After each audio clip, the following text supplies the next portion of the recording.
Welcome to the Northern Ireland War Memorial Museum here in Belfast. When you're investigating a topic in history, there are many different ways to find evidence. You can look in books, you can go onto computers and the internet, or you can look at items or artifacts. But if you're very lucky, you can get a chance to speak to someone who was actually around at the time. Over 70 years ago, Sadie and Ernie were children living in Belfast during the Second World War. Whereabouts did you live when you were a child during the Second World War? Well, at first I lived in Gaffigan Street, and then I was in Hunter Street, and I was also up the Craigie living during, I was a wee bit older maybe there, you know. But And what was your house like?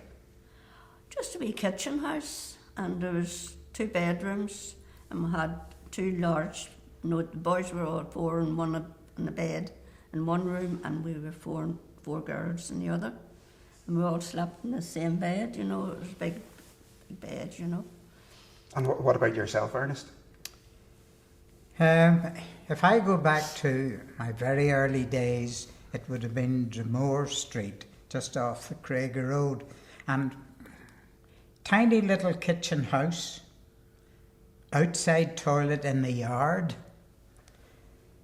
The mangle was also in the yard. The mangle was a ginormous wooden affair. Yes, that's And right. the clothes had to be put through that and wrung out. Outside toilet. One of my duties was to cut up the Belfast Telegraph into squares, thread it with a piece of string and hang it on a nail in the outside toilet. Is that We correct? were the same, Yes. yeah. And the back wall was covered with broken glass so that nobody could climb over. Well, would you have had hot and cold running water and and a bathroom No, I don't remember having hot water. No. or a shower? Oh, No, not at all, that not was at all. luxury. Twice a year we had a good wash. We had a big bungalow bath, great big bungalow bath, and the girls all got washed in that first, and then the boys got washed, and they had to get buckets of water That's and right. throw it into the bath, you know, for the... If you were to ask me what I had for breakfast this morning, I would be struggling to remember. But I can distinctly remember Friday night was bath night. The tin bath was mad. carried in to the dining room, Yes, that's right. and my younger sister was bathed first, Yes, that's and right. I was bathed second. And then the water was thrown out. Well, You was go there a television in the house? Oh, there was no such a thing as television. No such things as television during the war. No, Not that we didn't No, have not one at all. anyhow. We had the old gramophone just. What's a gramophone? It's a big square box, and then you had a handle on it and a horn, and then you had to, wind it up, and it used to go, oh. Yeah. And then we fought over who was going to, you had to have a turn, turn it. And what else did you do for entertainment? Just played on the street with all our friends, and throwing balls and pushing the 4 corner and things like that, Swinging round a lamppost. Swinging round the maypole thing. Yes, the maypole. Rallyo. And then rallyo. Rallyo. What was rallyo? Rallyo was where you had 2 teams and you had to capture members of the other team and put them into jail. And the only way to get them out of jail was somebody had to come running in shouting, "Rallyo, rallyo, rallyo," and the whole jolly lot got out of jail. Oh dear. Happy days. They were happy days, they really were. It's a pity the children today, couldn't have a life They like miss a lot. You felt you played out in the street Yeah. so much more than Oh, children would yes. have all the said. neighbourhood Yes. children, that's all, we were all out on the street just in front of all our houses. Yeah. And we all played, Queenie, who has the ball, Yeah. rounders, and Yeah.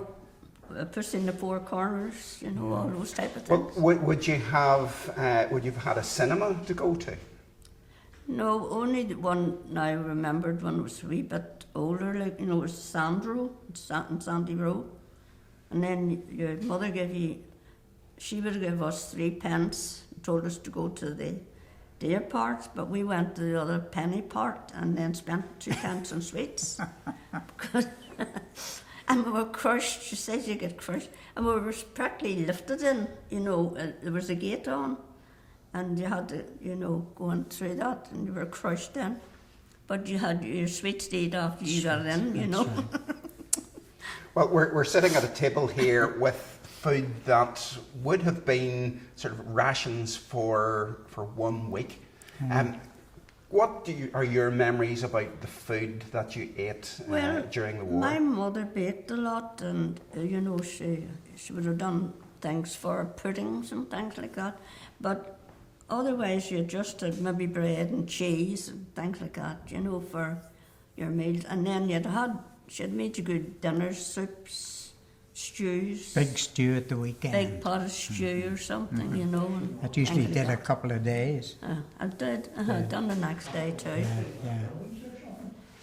Well, a lot of the food was rationed during the war because the ships were blockaded. They couldn't get enough goods and food that would have been produced overseas into Northern Ireland. Yes. So food had to be rationed.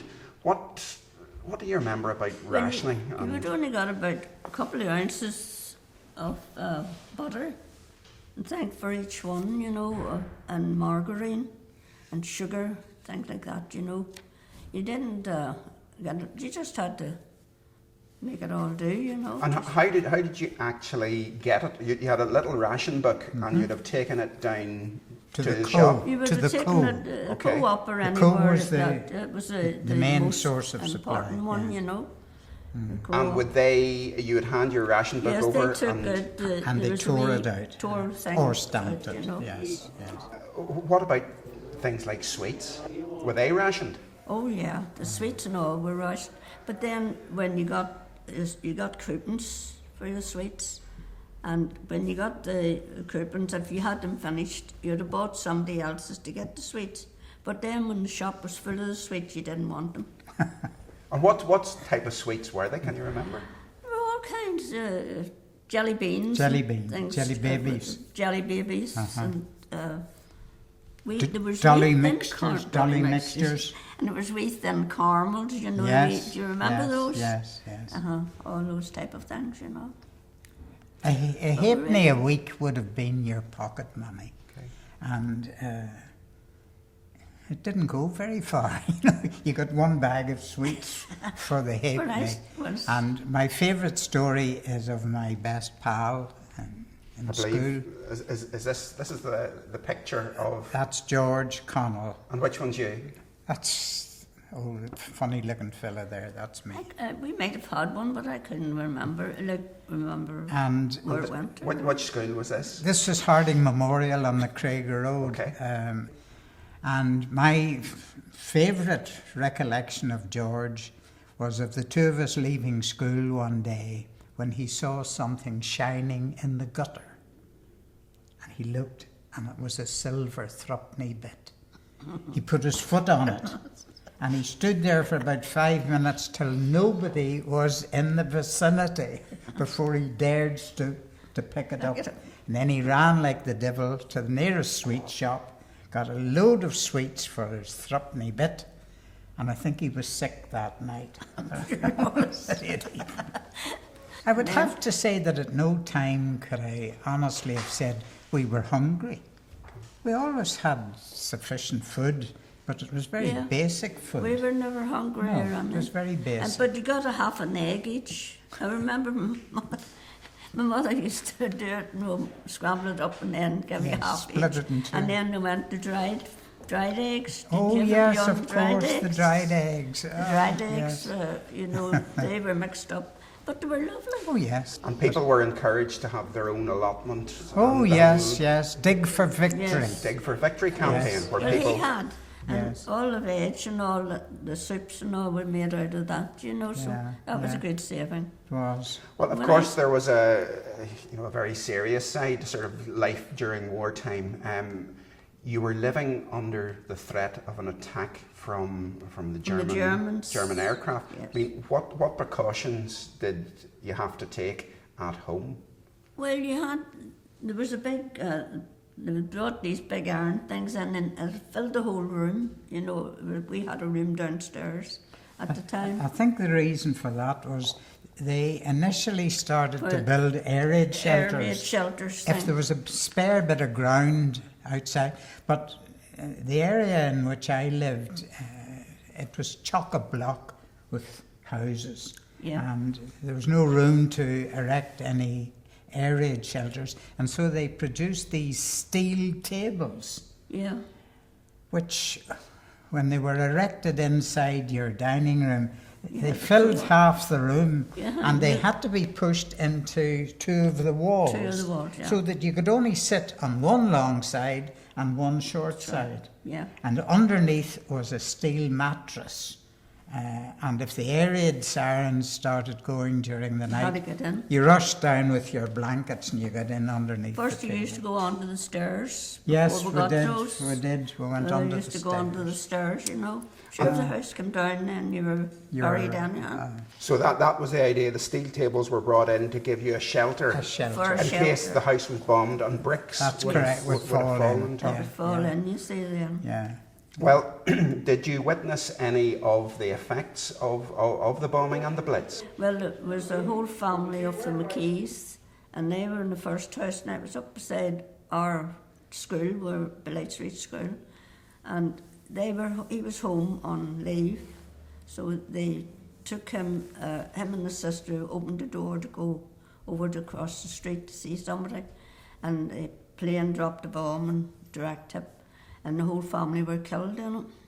And I take it there was a lot of damage done to buildings Terrible. and houses. It was terrible. There was a lot of people killed there too, like, you know. Well, a lot of people were so worried about what was going to happen and the effect of the Blitz that some families moved their children out of the city to live in the country. I believe that yes. happened to you. Yes, that happened to us, you see, and then I wasn't to go because I was 14 and I was ready to start the work.